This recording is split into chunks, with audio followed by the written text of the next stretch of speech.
Petite revision de ce qu'on a vu la dernière fois. Donc on a inclus dans le cadre de Borer. Dans quel cas on peut peler, éplucher, enlever l'écorce d'un fruit ou d'un légume. Étant donné que la pelure elle est proche du fruit, on considère qu'ils sont mélangés quelque part. On considère qu'ils sont mélangés. Et dans ce cas, il faut voir est-ce qu'on a le droit de peler ou pas. Alors on fera la nuance entre deux sortes de pelures ou d'écorce, celles qui sont consommables par la majorité des êtres humains, celles qui ne sont pas consommables. Si elles sont consommables, bien que nous maintenant on pèle, il n'y a aucun problème, ce qu'on appelle, c'est comme si on coupe, on fait un tri entre une partie du fruit et une autre partie du fruit. Par exemple, les tomates, la peau des tomates, tout le monde la consomme. C'est très rare, enfin la majorité des êtres humains consomment les peaux des tomates. Si quelqu'un maintenant il veut enlever la peau, il veut peler sa tomate, enlever la peau, il n'y a aucun problème, parce qu'on considère que la peau est une partie intégrante du fruit, donc c'est comme si maintenant il sépare entre une partie du fruit et une autre partie du fruit. Quand on a un morceau de viande, un morceau qui est viande qui est plus cuit, qui est moins cuit, d'accord, il n'y a pas de problème à couper un de l'autre. C'est considéré comme la même chose, il n'y a pas de borer vu que c'est la même chose. Par contre, si la pelure n'est pas consommable, alors on la considère comme du déchet. Enfin, pas consommable par la majorité des êtres humains. Donc on le considère comme un déchet. Dans ce cas-là, on ne pourra pas peler le fruit. Néanmoins, si on ne pèle pas le fruit, alors on ne peut pas le manger. D'accord, j'ai une orange, j'ai une banane, j'ai une noix de coco. Je ne suis pas resté comme ce Shabbat en la regardant. D'accord. Alors, Chazal a autorisé d'enlever l'écorce ou la pelure si c'est juste avant la consommation, en considérant que c'est la façon normale de manger. D'accord, on avait vu qu'on pouvait faire un borer si c'était la façon normale de manger. Alors, de toute façon que nous avons de faire borer, par exemple, quand j'ai un mélange maintenant entre la nourriture et les déchets, j'ai le droit d'enlever la nourriture pour la manger. Je fais un tri. Le borer normal que je peux faire, 3 conditions: que je fasse le tri de la nourriture, que je fasse pour le manger immédiatement, que je fasse sans instrument spécial de tri, n'est-ce pas? Pourquoi j'autorise? Après tout, je suis en train de faire du tri. Il y avait un mélange, j'ai pris du bon, du mauvais. Pourquoi c'est permis? Derrière Achila. Façon normale de manger. Il est permis de faire borer quand on mange normalement, d'accord? Donc si j'enlève le mauvais du bon, ça va pas. Quand j'enlève le bon du mauvais, ça va. Ici, je vais enlever le mauvais du bon, la pelure, pour arriver au fruit. Mais vu que je ne peux pas arriver autrement, donc on appelle ça la façon normale de manger. C'est pas pire que ce que le Roche a autorisé, et la halakha elle est comme ça, que si quelqu'un il met un filtre sur sa bouche et il met directement l'eau, il met un filtre, un morceau de tissu sur sa bouche, et directement il fait verser l'eau, et comme ça, le tissu fait office de filtre, bien qu'il filtre maintenant tous les déchets qu'il peut y avoir dans l'eau. Néanmoins, vu que c'est appelé derrière la façon normale de boire ou de manger, pas normal, en tout cas c'est en buvant que tu fais ça, alors c'est appelé derrière et c'est permis.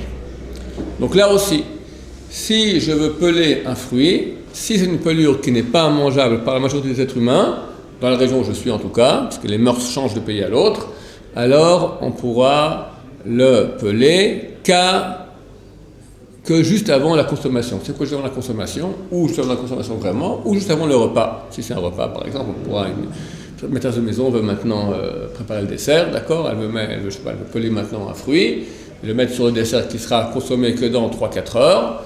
Si elle fait ça juste avant le repas, ça va. En passant, pas forcément pour une consommation immédiate, oui, mais pas forcément par une consommation digestive, mais aussi par une consommation plastique, par les yeux. J'explique. Si par exemple maintenant, je veux honorer maintenant les invités. Alors, j'ai des noix de coco par exemple, d'accord? Alors maintenant, je ne peux pas donner des noix de coco sur un plat dans leur écorce, ça ne se fait pas, d'accord? Ou bien des oranges. On peut donner des oranges, mais c'est plus sympa si tu les offres que quand elles sont déjà pelées, ou des mandarines déjà pelées, c'est super plus cavode, d'accord? Maintenant, tu ne vas pas amener un plat, tu as un plat comme ça avec une mandarine, d'accord? Ça ne se fait pas. Alors, tu amènes un plat où tu as 5-6 mandarines, je ne sais pas si c'est un grand plat, là, 12 mandarines. Maintenant, il y a 3 personnes, tu as 3 invités, tu as 12 mandarines. Ils ne vont pas manger 4 mandarines par personne, ils vont en manger 1, 2, d'accord? Donc, qu'est-ce qu'il y a maintenant? Maintenant, tu leur as mandarines, tu les as pelées pour une consommation qui n'est pas immédiate.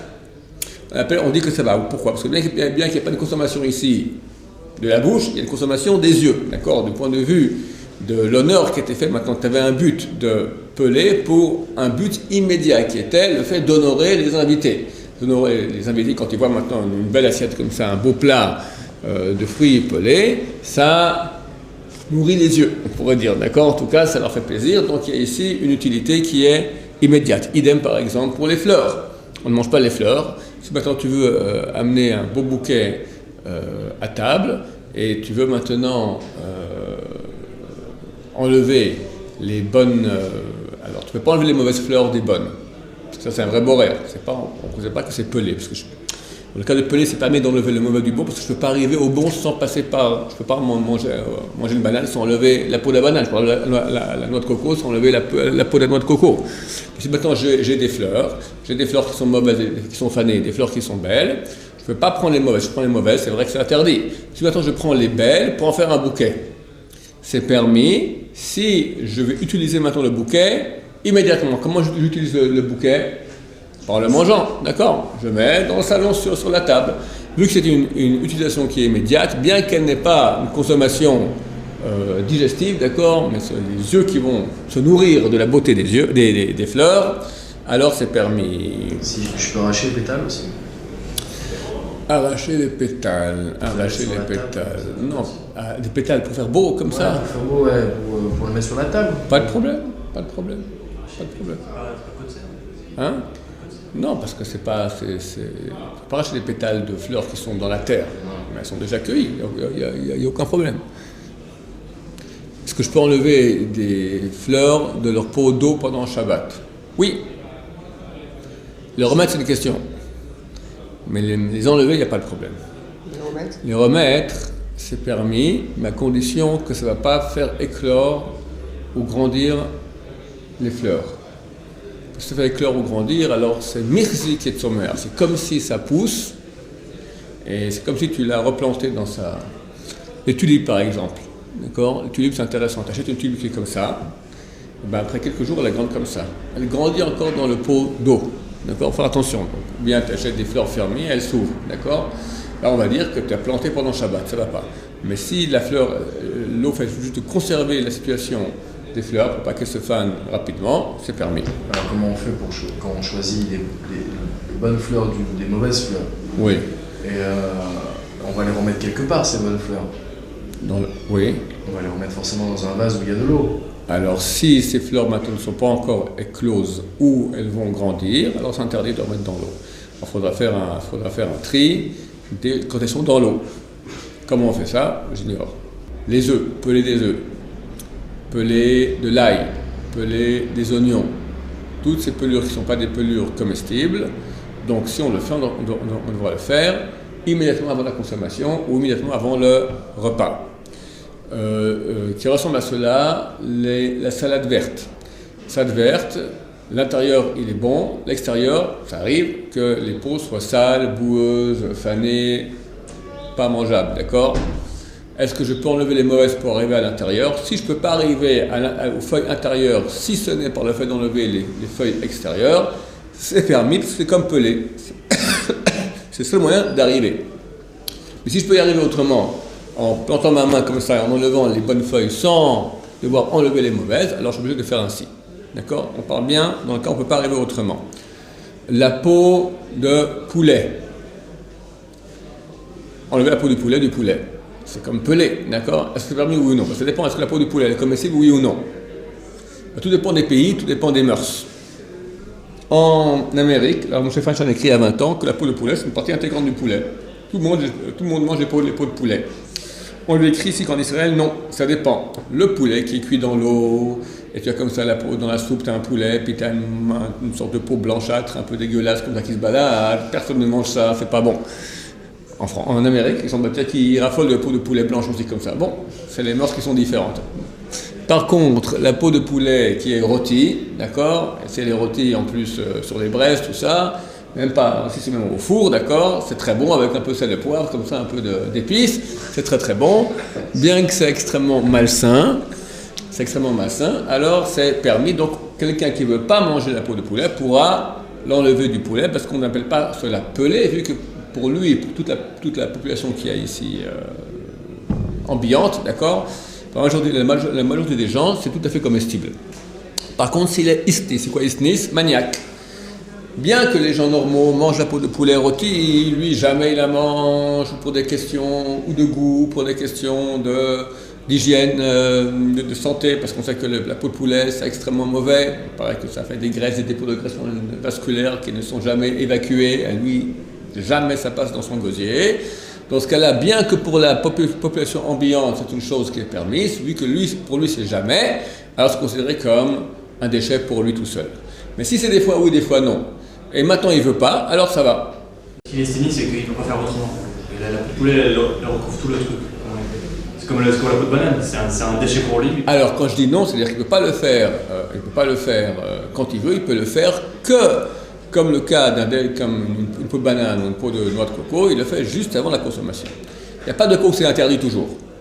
Même si c'est un super déchet, la pelure, vu que je ne peux pas arriver aux fruits autrement, je peux arriver au poulet, au blanc de poulet sans enlever la peau de poulet, donc c'est permis, si c'est considéré comme un déchet, à condition qu'on le fasse juxtaposé à la consommation ou au repas. Dans ce que vous dites, ça veut dire que c'est de la banane en fait qu'on peut le faire? Non. Ou on peut le faire avant, ouais, c'est ça. Non, regarde. Si j'ai un kiwi, ouais. Dans tous les cas, le kiwi, je suis obligé de le... Voilà, donc pas de problème, il n'y a pas de problème. Avant la consommation, personne ne mange le kiwi. Non mais si je fais une salade de fruits, donc je ne peux pas la préparer avant. Juste avant le repas, juste avant la consommation. Ouais. Maintenant, l'économe. L'économe, il y en a qui disent que c'est interdit de Horaïta. Alors, Belachi dit que c'est interdit de Horaïta, parce qu'il dit que c'est un instrument d'épluchage. Alors, Besson Bachaoul dit qu'il n'y a aucun problème. Lui il dit que l'économe, jamais il coupe la peau exactement entre la frontière entre la peau, la pelure donc, et le fruit. Toujours il mange une partie du fruit ou dans la peau, ou que dans la peau. D'accord? Si je vais avec un économe, enlever la peau d'un pamplemousse, avant d'arriver au fruit, je n'enlève que dans la peau. Donc ça va, tu es dans la peau. Et si tu n'es pas dans la peau, tu es déjà dans la chair. Que ce soit vraiment à limite peau, chair, c'est impossible. Donc il n'y a pas de borer. C'est pour ça borer, il faut que c'est vraiment la limite entre les deux. C'est comme si maintenant on va voir un peu plus tard, la petite étiquette qui est collée au pain. D'accord? C'est borer, on ne peut pas enlever l'étiquette du pain, parce qu'elle est collée, c'est comme si il y a un déchet. Donc si je prends avec un peu de pain, ça va. C'est comme dans le verre de vin, j'ai un moustique, je ne peux pas enlever le moustique comme ça. Je peux prendre un peu de vin avec, parce que je fais maintenant du tri entre vin et vin. Ça va. Un vin sans moustique, un avec moustique. Un pain avec étiquette, un pain sans étiquette. Mais c'est entre le pain et le pain que je fais. Donc lui dit que c'est autorisé sans problème. Bon, le Rav Eshvi l'interdit. Donc c'est quand même bien d'être mahmir celui qui veut être mahmir. Mais celui qui ne veut pas être mahmir, il a certainement sur qui compter. Ça nous amène maintenant aux fruits qui sont limites, tels que les carottes et les concombres. Est-ce qu'on peut peler une carotte et un concombre de façon non juxtaposée à la consommation? Ça dépend. Est-ce que les peaux de concombre et de carottes, c'est une chose qui se mange par la majorité des êtres humains, oui ou non? Est-ce que les gens mangent des carottes avec leur peau, oui ou non? Concombre, oui, carotte, non. Je suis d'accord avec vous.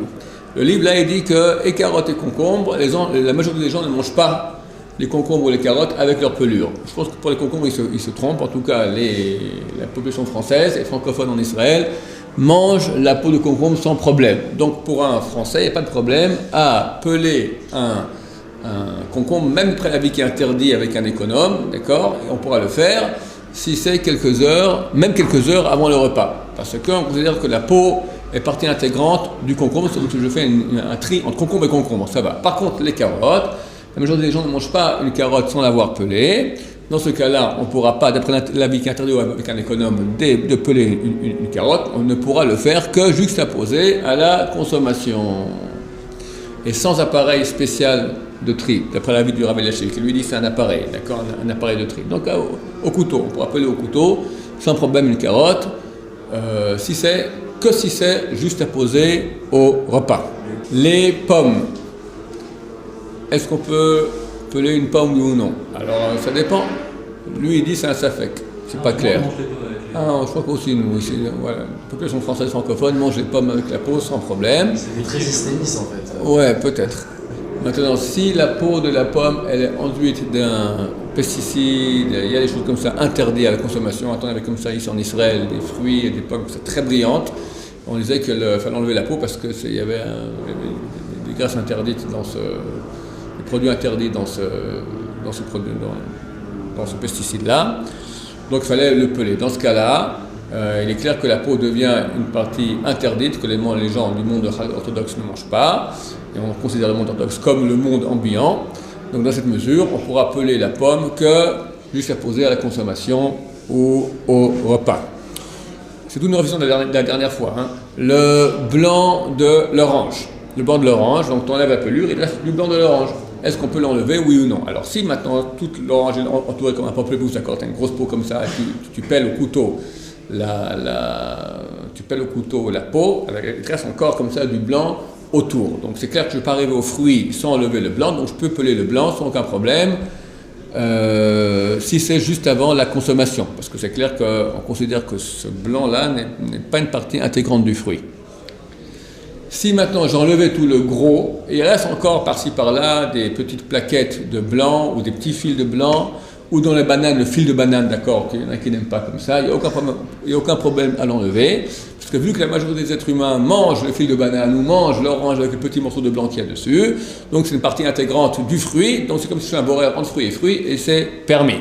Comment on fait? Le blanc qu'il y a dans l'orange, d'accord, quand on ouvre l'orange, encore une sorte de tuyau blanc dedans, lui, son cas est comme celui des garénim, celui des graines et des noyaux qu'il y a dans les fruits qu'on va tout de suite étudier. Ta question? Comment on fait quand on veut éplucher, justement, comme vous avez dit, le blanc là? Parce que là, je retire le mauvais du bon, même si c'est pour tout de suite. Tu parles de quoi? Le blanc de l'orange? Ou même la peau, comme ça, que je fais. Ouais. J'enlève le mauvais du bon. Ouais. Qu'est-ce qu'il faut faire? Il faut que je prenne le Non, alors j'ai bien dit. Si la peau est consommable, par exemple, des gens, il n'y a aucun problème à faire ça comme on veut, quand on veut. Si elle n'est pas consommable, vu que je ne peux pas arriver au fruit autrement qu'en pelant, donc ça s'appelle des rachila, d'enlever le mauvais du bon. Ah, mais par exemple le blanc. C'est donc permis. Le blanc du pamplemousse. Oui. Je ne connais pas personne qui vient dire voilà du blanc de pamplemousse, voilà du blanc de... Mais tu manges maintenant le pamplemousse avec le blanc. Ouais, mais je ne vais pas faire une salade de blanc de pamplemousse. Ok, mais c'est comme maintenant les pots de tomates, d'accord? Les gens mangent les pots de tomates sans problème. Attends, quelqu'un vient enlever la peau de tomate. C'est un problème? Non, parce que c'est partie intégrante de la tomate. Mais personne n'a fait de plat de pot de tomate. Si, bon, on peut voir. Un plat de pot de tomate? Je veux voir. Tomate séchée, c'est Tomate séchée, c'est pas de la peau. Non, mais c'est pas de la chair séchée, c'est pas des peaux. Il y a la peau, on sent vraiment, c'est vraiment que la peau presque qui reste. Non, il y a la chair aussi. Désolé, mon cher ami. Non. Prends un plat de peau de concombre. Ouais, même chose. C'est une partie intégrante du fruit. Ok, donc il n'y a pas de problème. Si c'est partie intégrante, si c'est le blanc, alors j'ai dit si la grosse partie, alors que si on peut pas arriver au fruit parce que ça entoure toute l'orange, il n'y a aucun problème à le faire. Si c'est une petite partie, et vu que c'est partie intégrante du fruit, donc il n'y a pas de problème à le faire non plus. Le problème sera avec le blanc qui est à l'intérieur. Lui, c'est comme les garénim, comme les graines. Alors, à propos des garénim, c'est-à-dire des graines, des noyaux, des grains qu'il y a dans des noyaux qu'il y a dans les fruits ou dans les légumes. C'est à peu près comme le cas des pelures, avec la nuance que c'est clair que toutes les graines et tous les noyaux qu'il y a dans les fruits ou légumes ne sont pas comestibles. Les gens ne mangent pas, les gros noyaux, d'accord, les noyaux d'olives, de pruneaux, d'abricots, de pastèques, d'accord, les gens ne mangent pas ça, c'est pas une chose qui est comestible. Mais c'est clair aussi qu'on ne peut pas demander aux gens de manger les fruits avec les graines et après tout recracher. C'est normal, quand je mange, juste avant la consommation, j'enlève la graine, j'enlève le noyau. C'est une façon normale de manger. Je prends une olive, pas tout le monde me l'olive comme ça, après recrache. En plus, un problème, c'est qu'il faut vérifier s'il n'y a pas de bébêtes de verre dedans. Donc, les gens normaux, ils ouvrent l'olive, ils ouvrent l'abricot, ils enlèvent le noyau et le mangent. Donc, dit le Mshamoura, on appelle ça des achila. La condition sera simplement de le faire juste avant la consommation. Parce que c'est des achila. Tu enlèves vraiment, carrément ici, le mauvais du bon. Mais vu que c'est comme ça qu'on fait pour manger, on ne peut pas manger autrement, c'est pas différent que de mettre le filtre sur la bouche et verser comme ça de l'eau en la filtrant. Pour le confort de mes invités, par exemple, je peux dénoyauter avant les... Voilà, exactement. Juste avant le repas, on peut dénoyauter maintenant, tu veux faire, la maison veut faire maintenant un risotto avec comme font les simples marocains ici, très prisés en Israël, d'accord, riz avec olive à la tomate, d'accord, elle donne des noyaux toutes les olives auparavant, ça lui prend même 2 heures avant le repas, du moment qu'elle finit avant le repas, il faut juxtaposer le repas, d'accord, elle peut le faire. Bien que comment elle ne peut pas cuisiner ça pendant Shabbat. Bon, on parle d'un cas similaire où il n'y a pas besoin de cuisiner ça pendant Shabbat, dans ce cas ça sera permis. Ça c'est la vie du Mishnah Berurah. Le Chazon Ish lui dit non, c'est quand même différent que les pelures. Les pelures, tu ne peux pas arriver au fruit autrement. Donc je te permets. Mais là, la graine, elle est quand même, c'est 2 parties. Pourquoi t'autoriser d'enlever le mauvais du bon? Je t'autorise, mais seulement si tu enlèves le bon du mauvais. Le Chazon Ish dira qu'il faudra donc, je peux peler maintenant l'olive. Je peux maintenant enlever le noyau d'olive, enlever le noyau de l'abricot, mais quand maintenant j'ai ouvert mon abricot et maintenant j'ai le noyau, je dois tenir le noyau et enlever le fruit.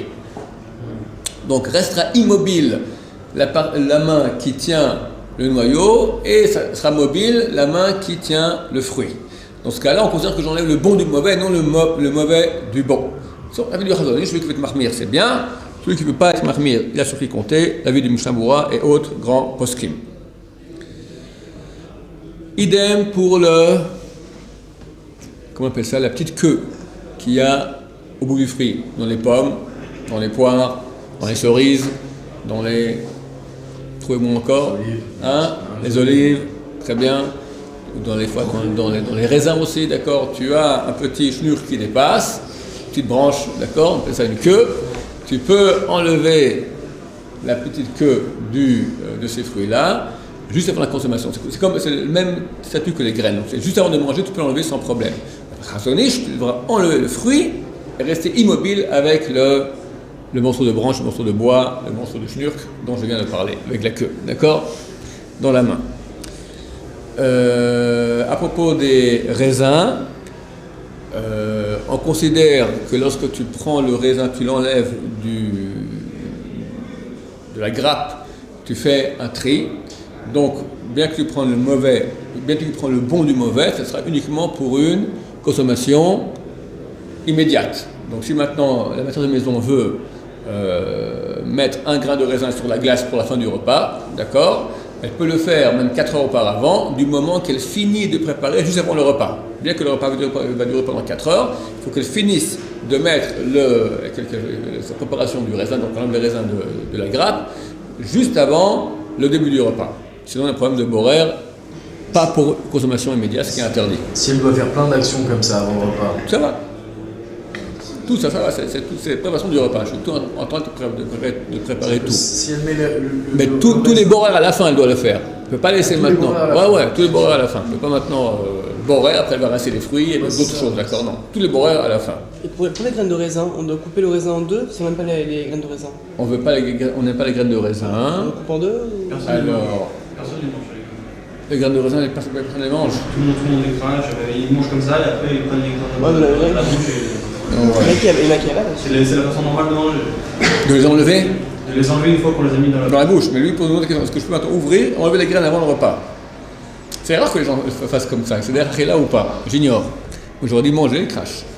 D'accord, c'est plus. Ça, on aurait le droit de le faire, ça, de donc, cracher. dans la bouche, toujours tous les trucs qu'on veut faire, on peut le faire dans la bouche. D'accord, il n'y a aucun problème. Donc, messieurs, prochaine fois, on parlera des arêtes de poisson. Baruch Adonai, Amen.